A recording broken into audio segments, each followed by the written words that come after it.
The Economist. 9 months into the war, the devastation wrought by the Israeli military in Gaza is extreme, and the human suffering greater still. There's more spilled blood than drinkable water in Gaza. Food is not being allowed in enough amounts, and hospitals are being evacuated, are being targeted. There is nowhere in Gaza that is safe.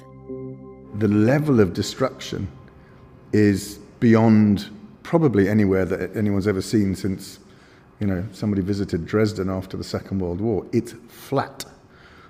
Buildings are destroyed. Everywhere you go, you see, smashed concrete and twisted iron and rebar. Everything's destroyed. Even as the bombs keep falling, talk has turned to the day after. But most of the time, this talk is actually about the years after. Political solutions, the possibility of a Palestinian state. But before that has to come the rebuilding. Relief and reconstruction will be crucial, clearing unexploded ordnance, fixing the sewerage system and working out how to feed 2 million people properly, not to mention rebuilding homes, hospitals and schools. But the brutal reality is that you can't hope to get going on any of that effectively without security and someone in charge. People who know this region, who've worked there for years, are warning that without a credible plan for immediate security, post-ceasefire Gaza may turn into what they're calling Mogadishu on the Med, a lawless zone run by armed gangs. There's a risk of a complete breakdown of society. This is the Weekend Intelligence. On this episode, who's making that plan, and is it credible? The Economist's editor-in-chief, Zanny Minton Beddoes, travelled to Israel and Palestine in late June. That's an armoured vehicle listing there. That's a It tank. looks like a tank to me. Yeah. What you're hearing is Accompanied by our Israel correspondent, Anshul You're hearing the Pfeffer. constant buzz. Those are the drones. You'll be hearing occasional boom, which is usually some kind of IDF covering. And our Middle East correspondent, Greg Karlstrom. Those, even before the war, there were a soundtrack constantly in Gaza. Really? Surveillance drones, not attack drones, but they were always. Can you tell the always difference between a in the surveillance sky. drone and an attack drone? I feel like I ought to get my gear out and actually try It's an it. attack drone. I ought to try it. Helmet on. You need a helmet? Because it didn't really fit last time.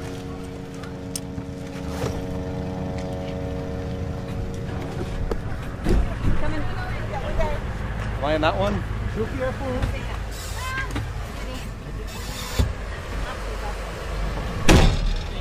The door slams shut on our armoured vehicle. I'm now sitting on a bench seat in the back as it hurtles along a very bumpy dirt road, heading into Gaza. I'm bouncing along in my flak jacket and helmet, squashed next to several Israeli soldiers, kitted out with full body armour and weapons. Here, you can see the fence now. This is the border. And this is where we put helmets on. We're driving along a new road inside Gaza, Highway 749, or what the Israelis call the Netzarim Corridor. It's a strip of land cleared and controlled by the Israeli military that cuts Gaza in two. It stretches from the border, runs just south of Gaza City, and ends at the Mediterranean Sea. It used to be a sort of agricultural and industrial area. Farms, warehouses, a few homes. Our Middle East correspondent Greg Karlstrom has been in Gaza many times before, but found it difficult to recognise anything. The level of destruction is pretty complete. I mean, thinking about coming back into Gaza, say, after the war in 2014, there were neighborhoods like Shujaiya on the border, on the eastern border, that were very, very badly hit, but they were still sort of recognizable as what they were. You could see where the streets were, where the apartment blocks were. Here, it's sort of very organized and complete destruction, where on both sides of the road, what you see is just piles of rubble.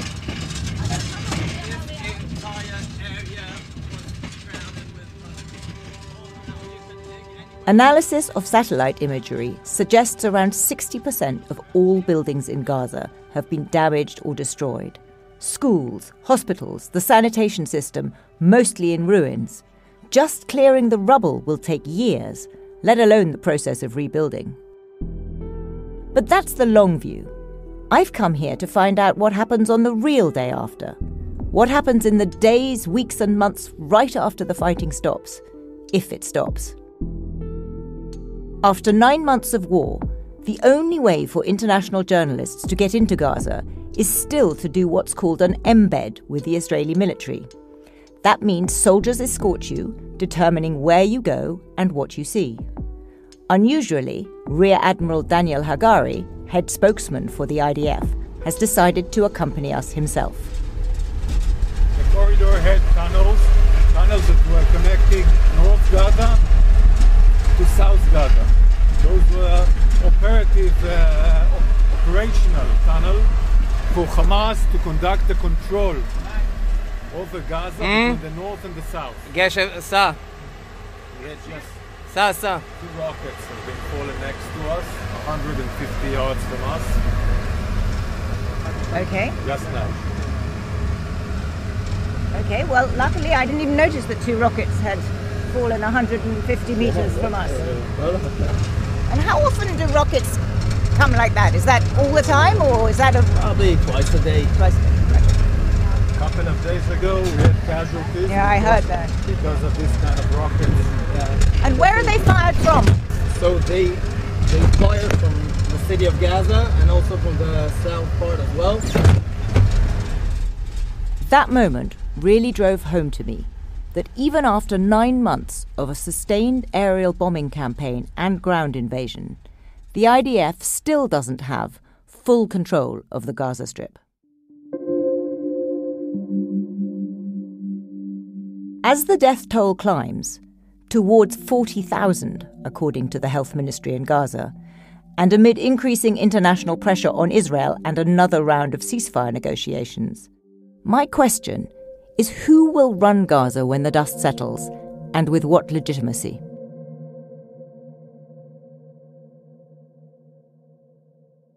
The minute conflict ends, you already need to have your plan ready to go. What's the police presence going to be? Who's going to talk to the civilians on the ground about when they can go home and what services they can have?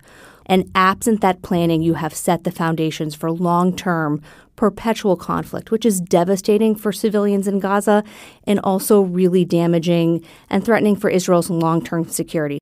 Dana Struhl is Director of Research for the Washington Institute of Near East Policy.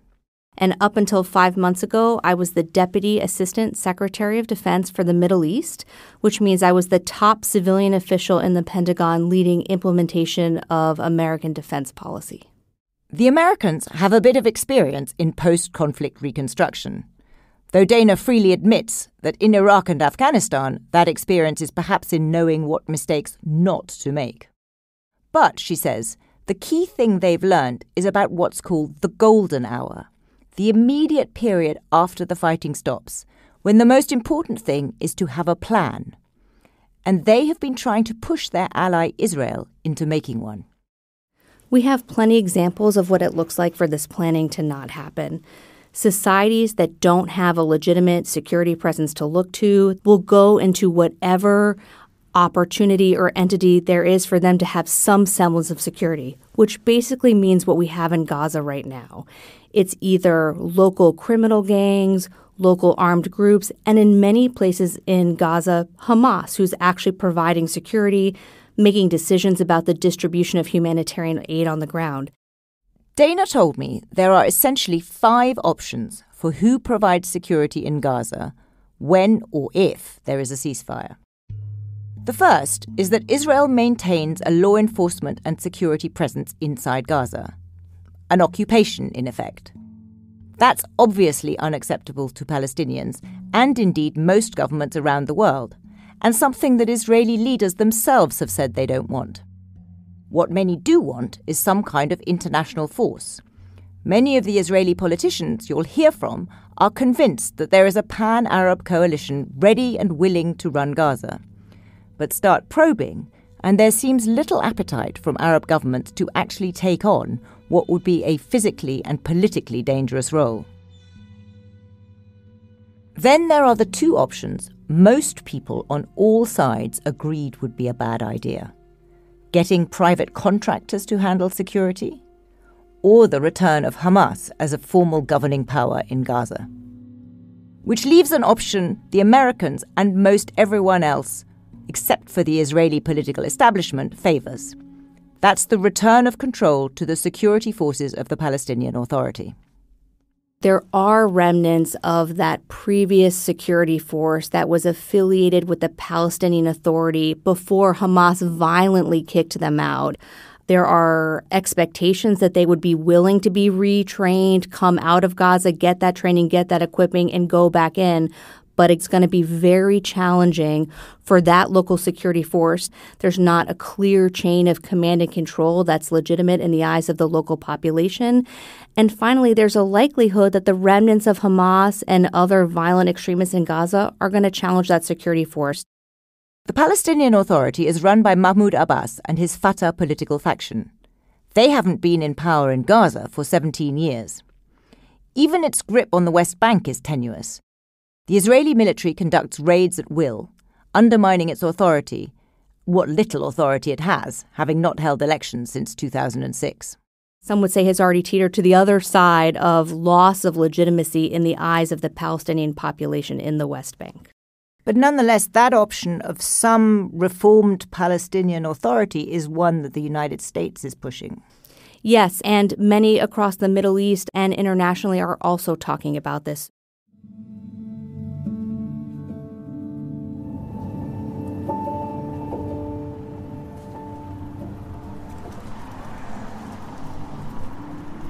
So here we are in downtown Ramallah, outside the government buildings. We're about to go and see the Prime Minister. The president of the PA, Mahmoud Abbas, very rarely gives interviews.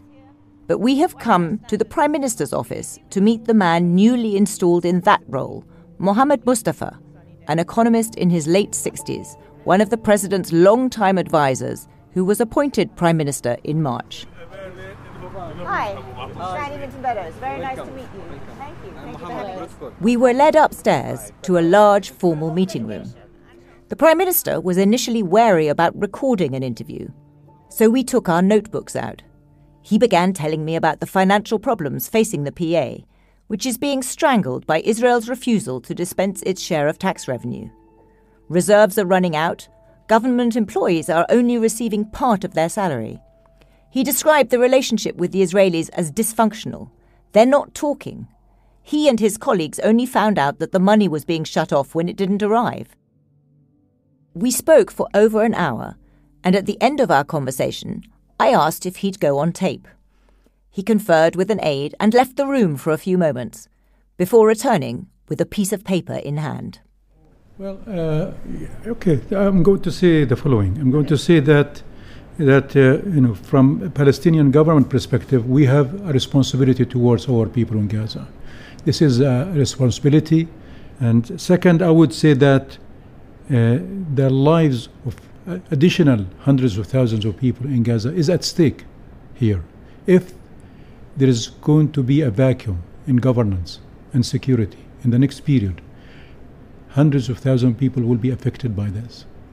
I will also say that the only answer, in my opinion, is through the presence and the enabling of a legitimate and the responsible government of Palestine to be in place with our people to support them through this very difficult time and take them through this transition, hopefully towards recovery, towards reconstruction and better governance and stability for the region.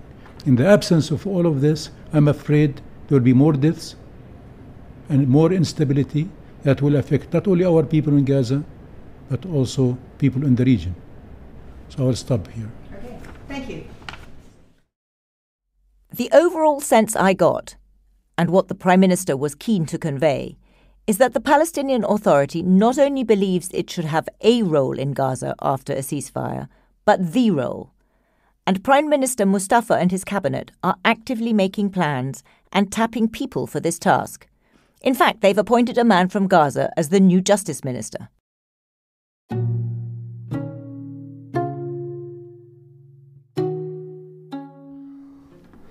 This is my home. Gosh, that's quite a house.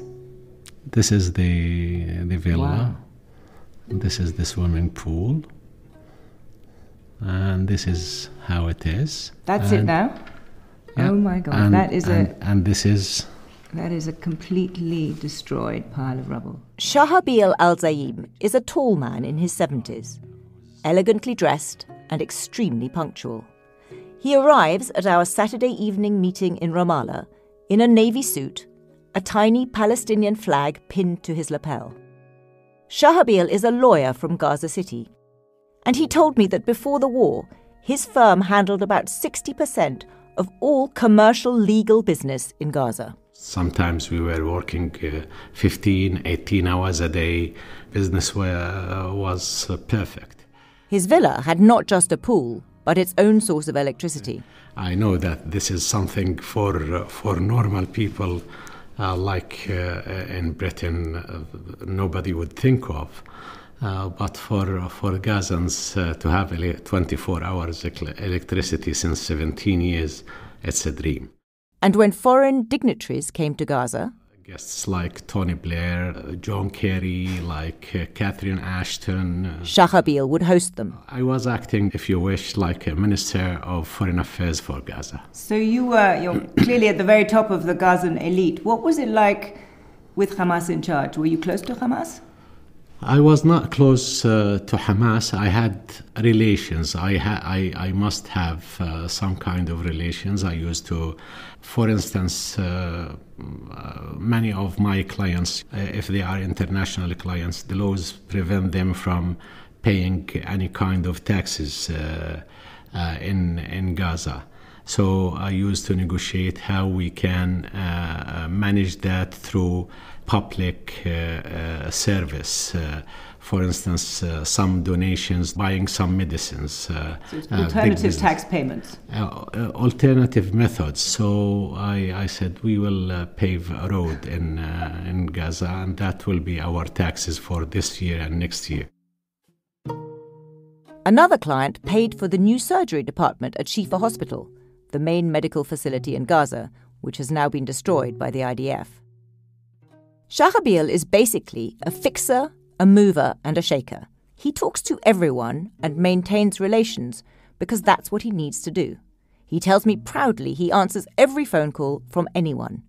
And his two phones, stacked neatly, one on top of the other, sit within reach on the table the whole time we talk. But Shahabil's stature and connections in Gaza were also a threat to Hamas, who, after winning elections in 2006, engaged in a campaign of intimidating not just their rivals in Fatah, but anybody who might threaten their authority. In 2015, a bomb was placed on the gate of my villa, and it was a timing bomb. It exploded after 2 minutes of ringing the bell. So we were lucky that I asked my son not to go down and open the door. Who placed that? I don't know who exactly, but I can say that one should suspect who's in charge. Hamas, yeah. You said it. It wasn't a one-off. One day, when Shahabil was working, somebody sprayed his car with bullets. I was inside my office, the car was outside, and the Jeep received 21 bullets by unknown person. This was another message. And were you politically active? I think one in my position should be. I was trying to bridge the gap between Fatah and Hamas. I've played a huge role along with some other independent personalities from Gaza and West Bank, back and forth to try to bridge the gap. On the morning of October 7th, he was up early as usual, having a coffee outside. Then all of a sudden, massive number of missiles start to be shelled from different areas in the Gaza. On TV, he saw the images of Hamas fighters inside Israel and he knew immediately that the retaliation would be brutal. His wife wanted to leave Gaza right away. So I said, let's see whether we are going to stay. You said that on the 7th? On the 7th. Or let's wait whether we are going to stay on earth or we will be buried soon. I anticipated some huge reaction from the Israelis, but definitely I was not anticipating this against the whole Gaza Strip. A week later, Shahabil, like so many others, fled Gaza City. Multiple evacuation orders meant he moved several times, until, thanks to his connections, he was one of the lucky ones on a list of people allowed to leave Gaza. He crossed into Egypt on the 31st of December. 3 months later, he accepted a position as the Justice Minister in the new administration of the Palestinian Authority. He'd been asked to play roles in the PA before, but always refused. But everything is different now, and he told me he felt it was time to serve. He was sworn in by video link because Israel still hadn't granted him permission to enter the West Bank from Jordan. Since then, he's been actively planning for what happens when the war ends, when the dust settles. And he says nothing can be done without agreement between Fatah and Hamas, so that Palestinian civil police can take over security. And he's insistent that the civil police who have lived and worked inside Gaza under Hamas can be trusted to do the job. I don't like to call it Hamas police, because they are not Hamas. They are civil police in Gaza, who were vetted, by the way, in 2017. They vetted by the Swiss Americans. They did the vetting. Let's put aside the leadership, which might be Hamas. I'm talking about the normal policeman, traffic policeman, or a security or whatever. Those are civil servants, and those deserve to be given their chance to continue serving. And those people can provide the security, and they are well known to the people. They have their own respect. And what will be the relationship between the civil police and Hamas?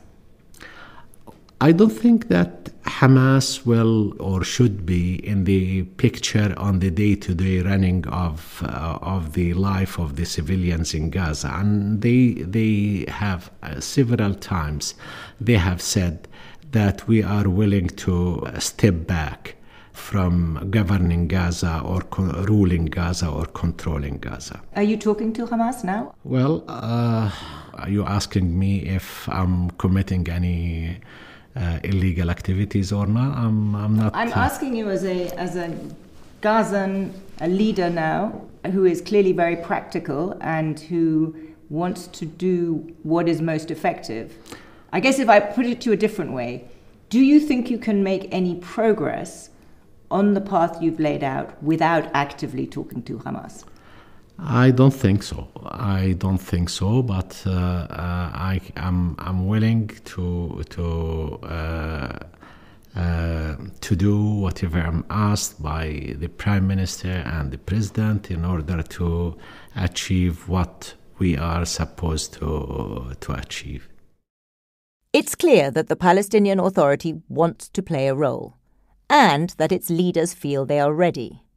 But what is less clear is whether they are indeed capable of governing a shattered Gaza.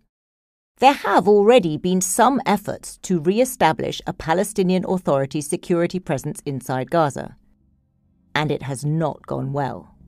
In March, PA guards were used to secure an aid delivery. Those guards were captured and reportedly tortured by Hamas. 3 were killed. Episodes like that don't exactly inspire confidence that Hamas really is ready to step back. Almost everyone I speak to hopes that they will, that the group will not demand a central role in Gaza's future, even though there is a growing consensus that it won't be fully defeated. Hamas told me as much when I spoke to one of its senior officials, Musa Abu Marzouk, in Qatar 3 days after the October 7th attacks. لكن عندنا رجال يواجهون على الأرض كل ما يهددون به. But we have tough men on the ground. They will confront any threat. وهم تعلموا درس في حرب 2014. And I think the Israelis had the lesson in the war to 2014. لم يستطيعوا أن يحققوا أي نصر. They didn't achieve any victory. قتلوا وأسروا وخرجوا. They have been killed, captured, and get out.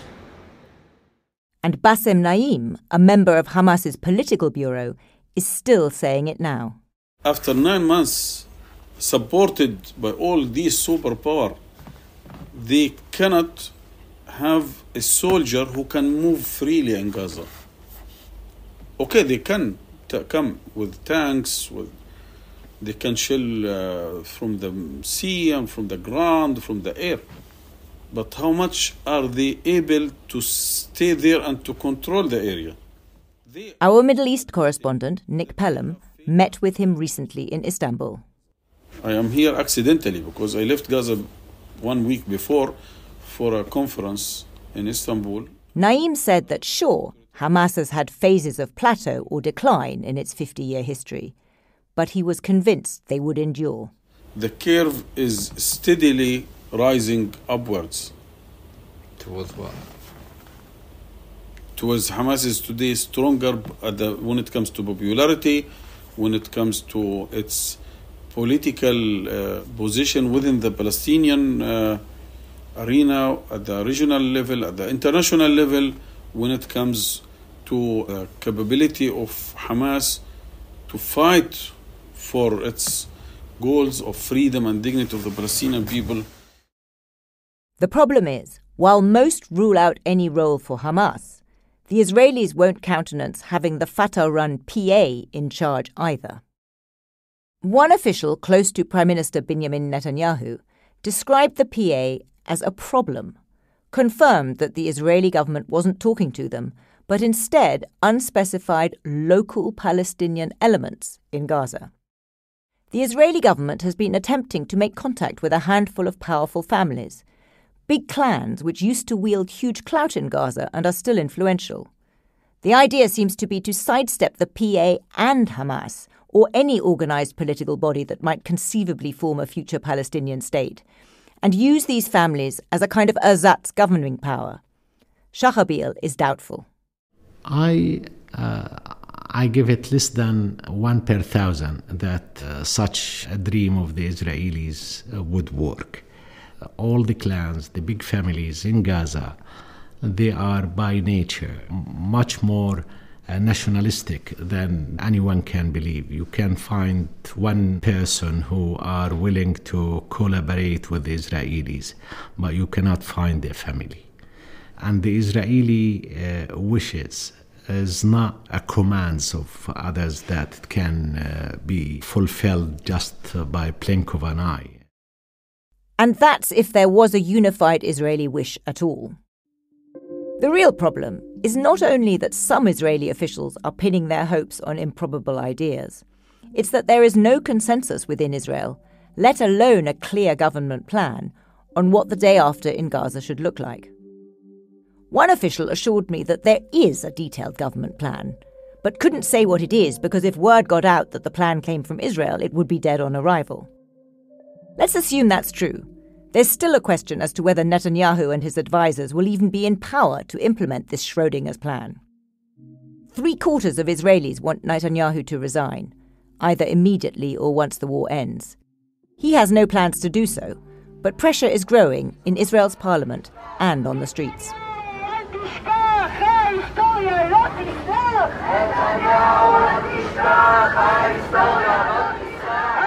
Almost every day there are protests, sometimes large weekend marches with tens of thousands, or smaller groups who are out like these on a Wednesday evening. Sometimes they'll block the road for a few minutes. There'll be a bit of aggro with police. I think we're beginning to see it already now. Almost routine for the last 8.5 months in Tel Aviv. There are also smaller, quieter roadside vigils and encampments. Walking between government offices in Jerusalem, I find Leah holding a sign blaming Netanyahu for the failures on October 7th. And now he's, how shall I say, mafkir, letting the hostages disappear. I know one thing, there is no absolute victory. There is no such thing. It's a trick to prolong the war. But just up the road, another group of protesters want the war to continue.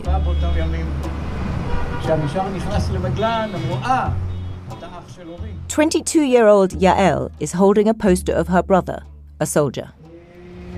My brother got into Gaza to protect us, to bring back the hostages. And if we stop the fire now, then he died for nothing.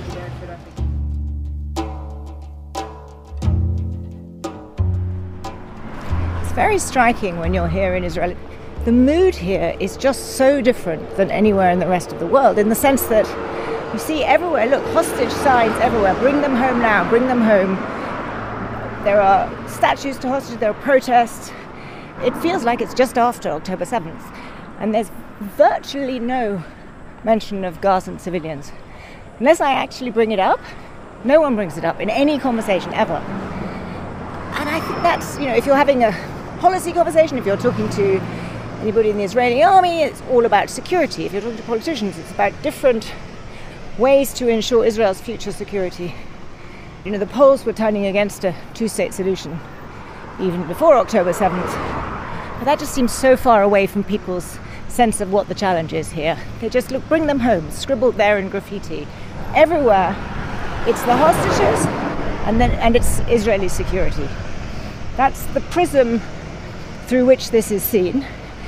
The war feels miles away, but yet it's a country traumatized and a country on edge and a country whose politics seems completely dysfunctional. In fact, it's outside the government that you can find people with more detailed plans for what should come next in Gaza. I talked to prominent politicians from across the political spectrum, from dovish left to extreme right. They were all hoping to see off Netanyahu, and they all had quite different ideas for what to do next.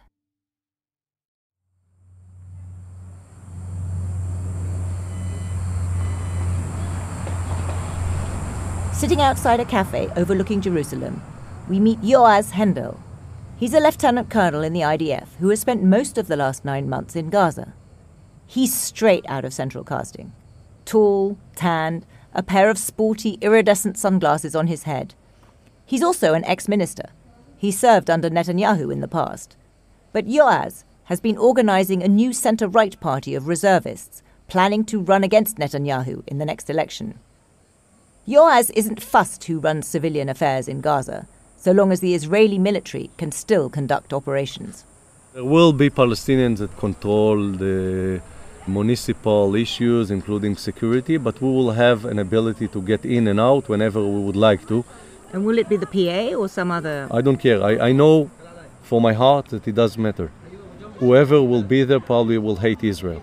But do you think in the long term, won't you need to offer the Palestinians the prospect of a better life? Right now you are the occupying force, you are the aggressors, you've destroyed the place, you've killed 30,000 plus Gazans. They hate you, and understandably so. If you want this to be a key to a kind of medium-term better future, don't you have to somehow change the mindset that they don't see you like that? Look, if they slaughtered kids and women and party members before the 7th of October, probably they hated me before what's happening now. So he is adamant the war is not about conquering territory. But, in the same breath, says Israel would need to control buffer zones inside Gaza. The kilometers that I spoke about in order to build something that will control Gaza, the hills, we can use it for agriculture, for example. But it doesn't matter. At the end of the day, what we're doing is we're trying to destroy the infrastructure of Hamas. But if tomorrow morning some actors from the international community will say, look, Israelis, we are going to be there, we are going to rebuild Gaza, we are going to control and to make sure that no one is... Shalom. Your fans. Alan. Shalom, shalom. We now have a number of potential voters coming past for you. That's going to be the next Knesset. Shalom, Alan. Yoaz is working his way back towards the Knesset. He and the other reservists in his party are running on a platform of security for Israelis in the kibbutzim near Gaza. If that means a permanent presence on the high ground inside Gaza, then so be it. And while he dismisses the idea of resettlement, of Israeli civilians returning to Gaza as fringe, the problem is there are parties with these supposedly fringe views, not just in Israel's parliament, but also at the heart of Netanyahu's coalition. Something to Can drink. I have a glass of water? Or? Water is the most complicated thing I have. Okay, Coke, Coke is great. Zero. And you want cup or you? No, I'm good like that. Simcha Rothman is a member of the religious Zionist Party, part of the government. He is one of the chief architects of the judicial reform law that sparked mass protests against Netanyahu's government last year. I went to see him in his office in the Knesset. On the wall, he has a map that at first glance looks familiar. The black dots are where they built, the red dots and the light red dots are what they're in the plan. It shows the West Bank with areas highlighted in different colours. It looks like the maps that have been shared widely in recent years, charting the growth of illegal Israeli settlements on Palestinian land. Except there's one big difference.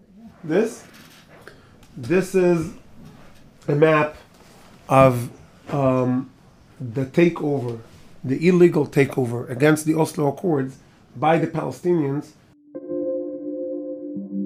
Rothman and his colleagues on the far right in Israeli politics operate in a world where Palestinians are the ones taking over the West Bank. A world where actually you don't say Palestinians, or indeed West Bank. The Arab population in Judea and Samaria. In this world, you also don't talk about the day after. Before we can even start talking about the day after, we need to put Gaza and Judea and Samaria through what you would call a denazification program to make sure that those views are not accepted, because if it does, there is no day after. What does that mean in practice? Does it mean that Israel has to occupy Gaza, has to oversee this program of denazification, as you put it? At the first stage, of course, Israel needs to have control, military-wise, 100%, because you have to make sure that Hamas does not get the humanitarian support and uses it to rebuild its powers. And I don't use the term occupy. What about resettled? Resettled is another question. Once you have the military control, what do? Do you put civilians there? You put only army there? But for me, again, this is a question that to talk about it now, it's just irrelevant. So the centre-right are keen on continued Israeli capability for raids into Gaza. And somebody, we don't mind who, but somebody to take over municipal affairs. The far-right don't want to talk about the day after at all. What about the Israeli left, or what used to be called its centre?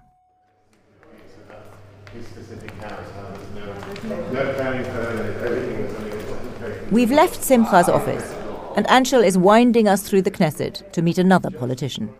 We're meeting Yair Golan in the Labour faction room, but it's not on the same corridor as the main factions because it's such a small party.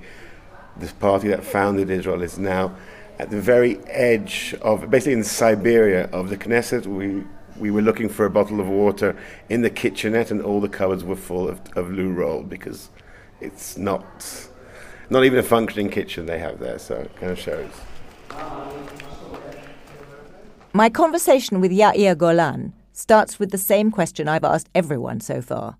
Namely, is there a plan? And if so, what is it? It is an easy issue.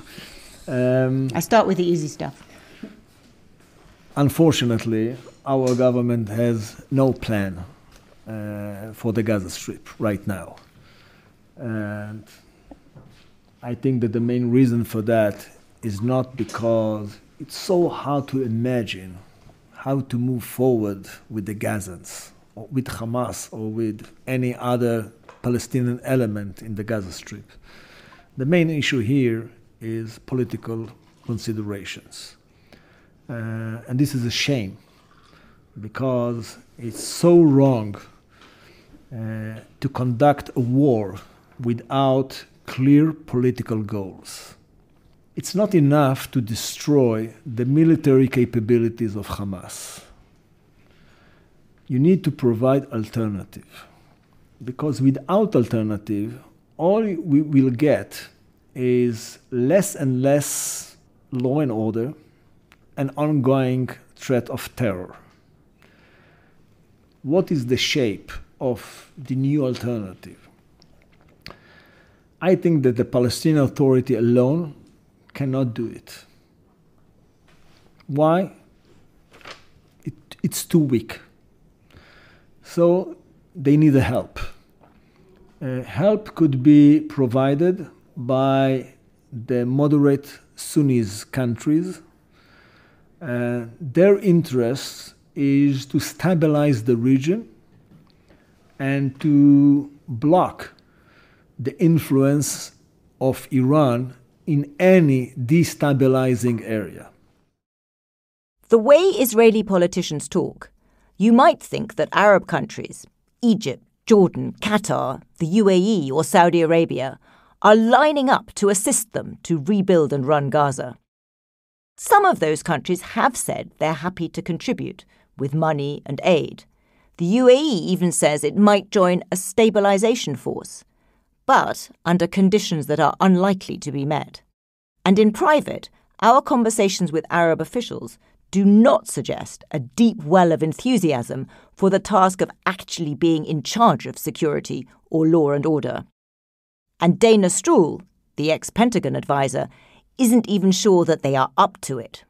Most Arab militaries don't have training in how to do local policing and humanitarian functions. They've been trained for war. And this is not going to be war. This is going to be stabilization, reconstruction, and recovery activities. What's going to happen if Hamas fires on these Arab boots on the ground to challenge the legitimacy of their presence? So I think for many Arab capitals, the idea of Arab-on-Arab violence, what the rules of engagement would be to fire back, does that perpetuate cycles of conflict? And then does the local population see those military boots on the ground as benevolent or as part of an occupying force? It's not clear why so many in Israel are certain it will happen, especially since the first condition that Arab states would require, an Israeli commitment to a Palestinian state, seems further away than ever. All they need from Israel in order to materialize these interests in the Gaza Strip is one thing. Please say that you still support this two-state solution. That's it. It might take a bit more than that. And what does Yair imagine this Arab assistance would actually do inside Gaza? I claim that we need to create islands of hope. And the island of hope would be what? You have people there? An area where someone else, rather than Hamas, take control, knows how to protect this enclave and know how to provide much better civil services for the Gazans.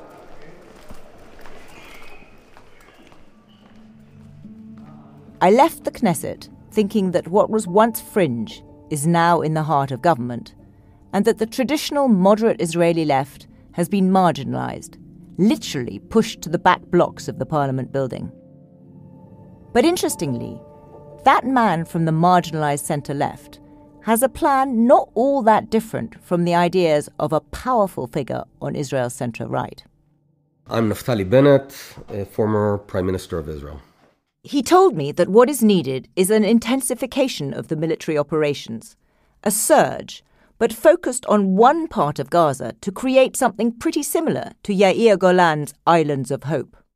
We should take a piece of Gaza, let's say from Gaza Wadi northward, and then set the stage and say the following. It's going to take a while, bear with us, our friends, but At the end of it, we're going to form a Gaza 2.0 here. But first, it would have to be cleared and emptied. I would define that area as a fully military area. I would say civilians have a week to leave and create actual havens for them, but do it. Not say you're doing it, actually do it. Apply immediate full siege of water, fuel on that area while you still allow anyone to leave through a screen. In Bennett's mind, once civilians have departed and combatants been killed, these areas would be ready to be repopulated and start again. You got to bring in a bunch of competent regional players and find competent local leadership, and that would be appointed. It could not, in the first instance, be democratic. On that plot of land, let's call it northern Gaza, and then all of Gaza gradually, set it on its feet and learn the lessons from post-World War II reconstruction. Be very generous there and build the future and discontinue the brain poisoning. Bennett was not the only Israeli I met who wants dramatic changes to society in Gaza. Another official told me that, yes, it's a shame so many mosques were destroyed, but described it as a once-in-a-lifetime opportunity where reconstruction could be linked to de-radicalization. That official suggested the UAE could fund mosques and then do what they do at home, ensure that every imam delivers the same sanitized Friday sermon. Would your partner for civil governance in Gaza be the Palestinian Authority? That's what the Americans are very keen to happen, that the PA is the partner. Do you think it can be the partner? I think certainly not in the foreseeable future, because they have proven to be deeply corrupt, deeply incompetent. And I'm fairly confident that we can, once we defeat Hamas, we'll be able to find reasonable players. So they would be reasonable Palestinian players, but not the PA? That's right. We'd identify competent officials of various levels. If you're an amazing water engineer and you ran the water system, so we'll use you. I mean, at the end of the day, a water system is pipes and not ideology. The problem, of course, is that Israel's campaign in Gaza is destroying the water pipes and killing the water engineers. On the 21st of June, just a few days before we had this conversation at Naftali Bennett's house, an Israeli strike killed 5 water engineers while they were on duty in Gaza City, including the Director General in charge of all water and environmental affairs. His name was Anwar al-Jundi Abu Subi. And that is the horrible tragedy of this conflict. The death and destruction in Gaza grind on, while in air-conditioned rooms, Israeli politicians talk about Gaza 2.0 or Islands of Hope.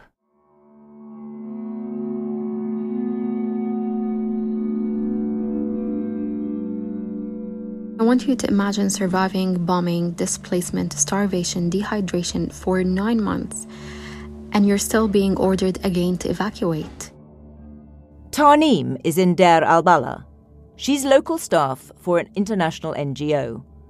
On our brief visit to Gaza with the Israeli military, there was no question of meeting or talking to Palestinian civilians. She sent us this voice note. People do not have the physical energy to evacuate anymore, and those who evacuate are fleeing without mattresses, without food. They're running down the street in confusion. Children are getting separated from their parents. There isn't water to drink, and there isn't enough bread to eat. Tarneem herself has lost 14 cousins. Most recently, she said, one was killed by a quadcopter when they went out to get bread.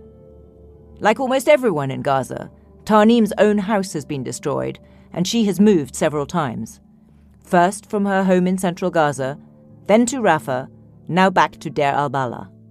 There's more spilled blood than drinkable water in Gaza. Food is not being allowed in enough amounts, and hospitals are being evacuated, are being targeted. There is nowhere in Gaza that is safe. You only need to spend an hour in Gaza City, in Jabalia, in Beit Hanun, in Khan Yunis, in parts of Deir el-Bella, in Rafah today, to see the level of destruction is beyond probably anywhere that anyone's ever seen since, somebody visited Dresden after the Second World War. It's flat. Buildings are destroyed. Everywhere you go, you see, smashed concrete and twisted iron and rebar. Everything's destroyed. Matthew Hollingworth works for the World Food Programme. We met in Jerusalem after he'd just completed another stint in Gaza, often personally accompanying aid convoys to guarantee that drivers are safe and food gets where it needs to go. There are very few police. There's very few people to keep the peace in areas. So you've seen significant increases in criminality. You've seen, lawlessness at, to a point that is beyond my experience anywhere else, because people are so desperate, and crime is something that some have turned to, and it's very violent, and life is too cheap. So we've seen, people hurt, people killed for very little. A box of frozen chicken, a bag of wheat flour. It's kind of frightening to see the level of violence in some areas. Along with everything else, the banking system has collapsed. There are now only 2 or 3 working ATMs in the Gaza Strip. Armed criminal gangs provide the only modicum of security in the long queues. For a fee, they take a cut of what each person withdraws. Only 3 ATMs are now functioning in the middle area, supposed to cover the needs of around 2 million. Mohammed lives in Gaza. He's local staff for a medical NGO currently based in Deir el-Bala. He sent us this voice note. During this conflict, I lived times when I had to trade sugar for salt and yeast. And a couple days ago, my friend told me that she had to trade gold for cigarettes. Money is a big problem. One cigarette is worth $25.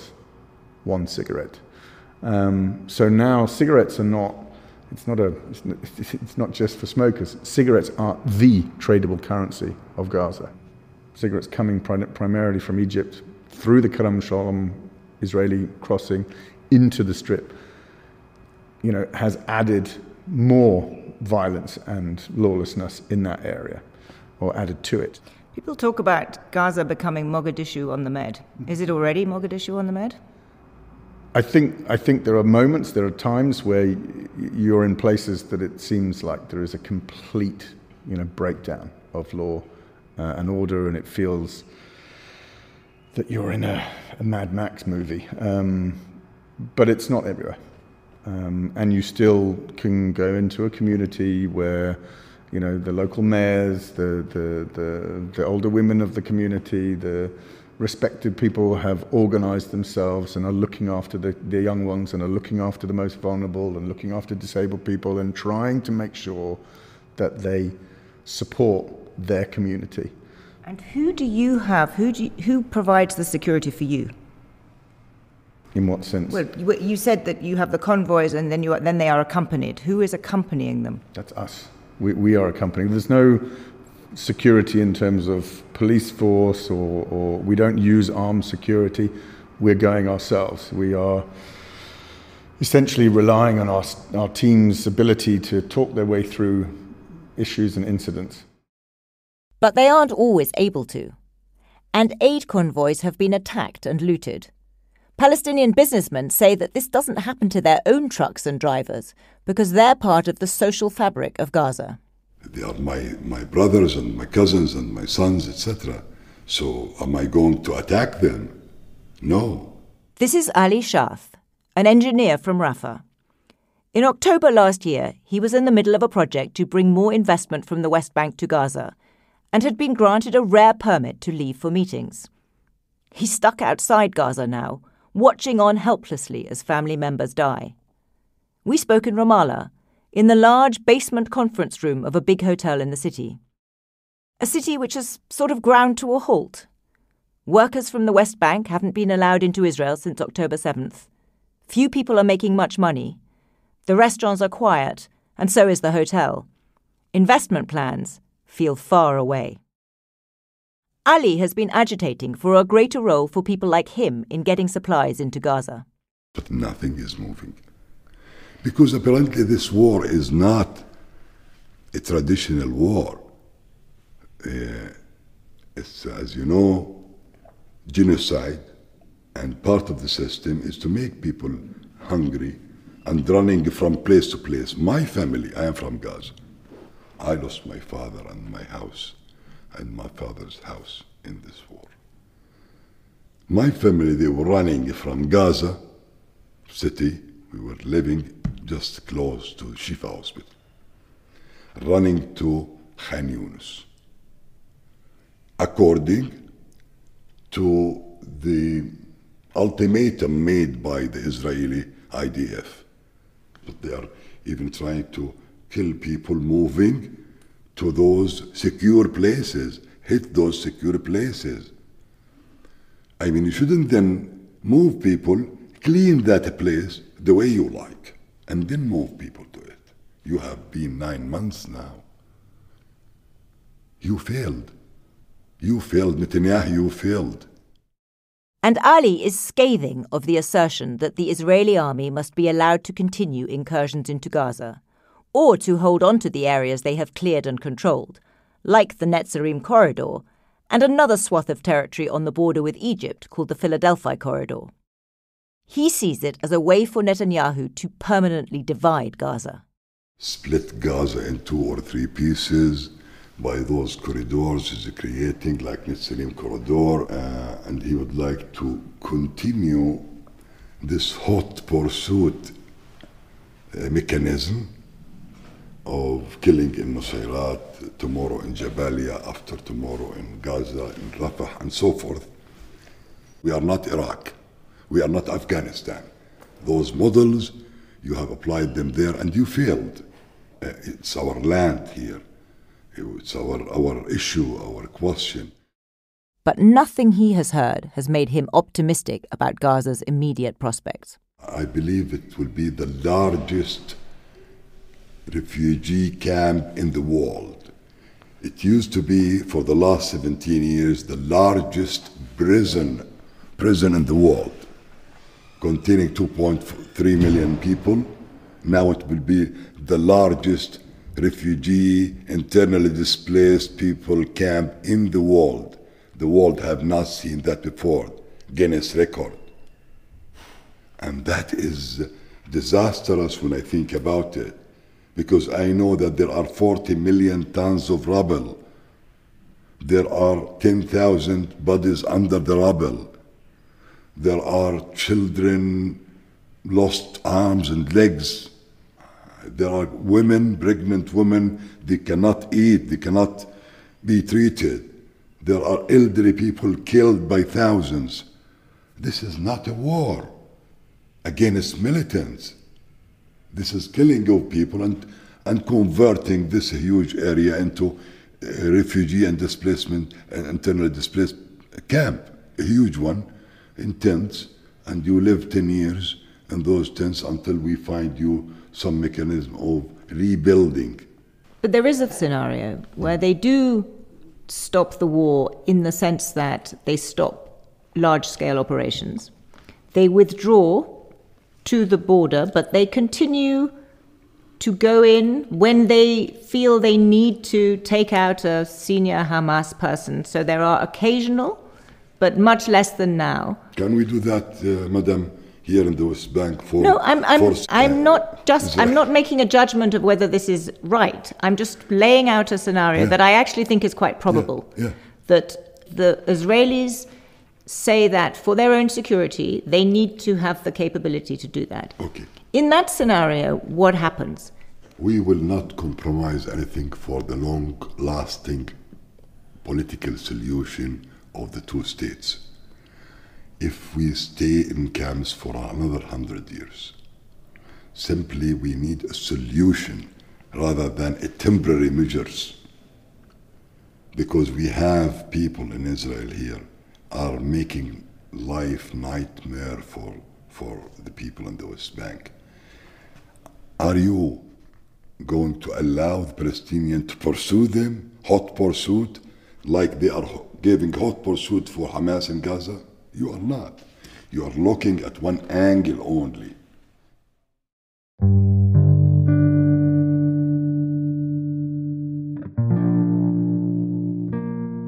When you're in Israel today, it's easy to understand the focus on what it needs for security. The country is understandably traumatized. But sitting with Ali, sitting with his anger, underscored that none of the Israeli leaders I spoke to seemed to understand the present anguish or long-standing grievance of Palestinians. And that's one of the many reasons I've ended up more pessimistic. It's not just that there are extremists on both sides whose visions of the future are wholly incompatible. It's not just that the scale of the task is monumental, the rebuilding of a shattered country and society. It's that there is no agreement, let alone serious planning, among the more moderate voices on both sides on the practicalities of how to provide both security for Israelis and competent, legitimate governance in Gaza. There's too much magical realism, the hope that some group of outsiders will come to the rescue. And that seems vanishingly unlikely to happen. America is the one country with serious experience in day-after plans, but its willingness to get involved is strictly limited, and so far hasn't been very effective. So it looks pretty sturdy, this thing. Why does it keep collapsing? The J-lots, the pier is a very complex operation, and the problem here is the shore, and because of the sand, makes it a very, very shallow area. Yes. And then, in March, the US announced it was building a floating pier off the coast to help deliver humanitarian aid to Gaza. Palestinians and aid workers questioned why the Americans would spend their money on a complicated engineering solution when they could have instead pressured Israel to open more land crossings. The pier, which cost more than $200 million, spent most of its short life under repair. And even when it was working, as I saw myself, the aid that was offloaded from boats couldn't be safely distributed. Many people inside Gaza believe there was an ulterior motive for its construction. They suspect that what America really wanted was to help Israel's military rather than supply aid to Palestinians. 3 weeks after our visit, the Americans officially decided to decommission the pier. The failure of this ill-fated pier seems to me to be a powerful, depressing metaphor for Gaza's future.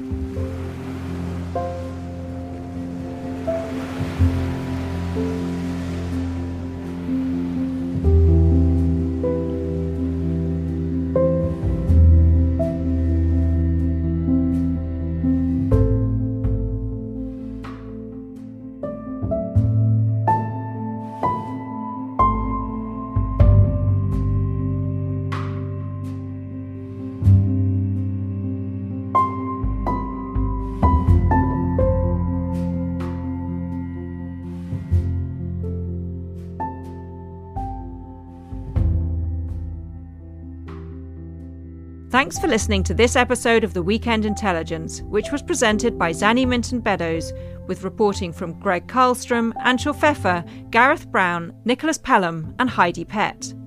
The producer was Heidi Pett. Fact-checking was by Charlotte Munns, with sound design by Nicholas Rofast. The executive producer of the Weekend Intelligence is Gemma Newby.